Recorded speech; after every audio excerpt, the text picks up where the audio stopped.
बिस्मिल्लाहिर्रहमानिर्रहीम। अस्सलामुअलैकुम। आप देख रहे हैं किचन विद सबा सहर। खाना खाने के शौकीन तो सभी होते हैं, लेकिन खाना शौक से तभी खाया जाता है जब अच्छा बना हो, टेस्टी हो और हेल्दी हो।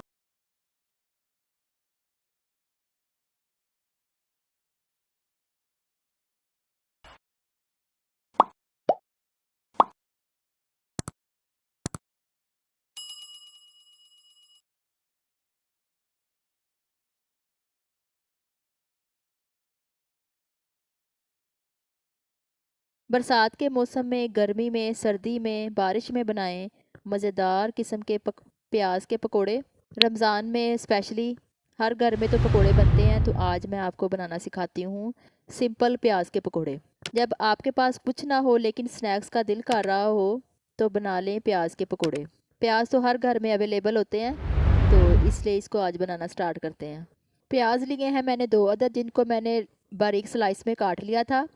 कोशिश कीजिए काट के आप इसको हाथ के साथ अलग-अलग कर लें, क्योंकि फिर इसकी अलग-अलग लेयर्स बन जाती हैं, फिर वो अलग-अलग होकर फिर ज़्यादा क्रिस्पी बन जाएंगे आपके पकोड़े। अब हम इसमें ऐड करेंगे काला नमक 1 टीस्पून, साबुत ज़ीरा 1 टीस्पून, पिसी हुई काली मिर्च ऐड करेंगे हम 1 टीस्पून, कॉर्नफ्लोर लिया है मैंने 2 टेबलस्पून। अब हम इसमें ऐड करेंगे बेसन आधा कप। इनको भी आप हाथ के साथ अच्छे से मिक्स कर लें पहले, फिर हस्बे ज़रूरत इसमें पानी जाएगा। थोड़ा थोड़ा करके पानी ऐड कीजिए। बैटर हमारा रेडी हो गया था। अब मैंने इनको कढ़ाई में डाल दिया फ्राई करने के लिए। जब एक साइड हो जाएगी फिर अब मैं इसकी साइड चेंज कर दूंगी। ये देखें पकोड़े हमारे फ्राई होकर रेडी हो गए हैं। अब मैं इसको टिश्यू पेपर के ऊपर निकाल लूँगी। ये देखिए कितना प्यारा इनका गोल्डन ब्राउन कलर आया।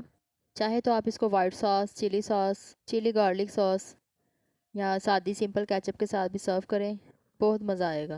प्याज 2 अदद बारीक स्लाइस में कटे हुए, ज़ीरा 1 टीस्पून, कॉर्नफ्लोर 2 टेबलस्पून, पीसी हुई काली मिर्च 1 टीस्पून, काला नमक 1 टीस्पून, बेसन हाफ कप, पानी हस्बे ज़रूरत।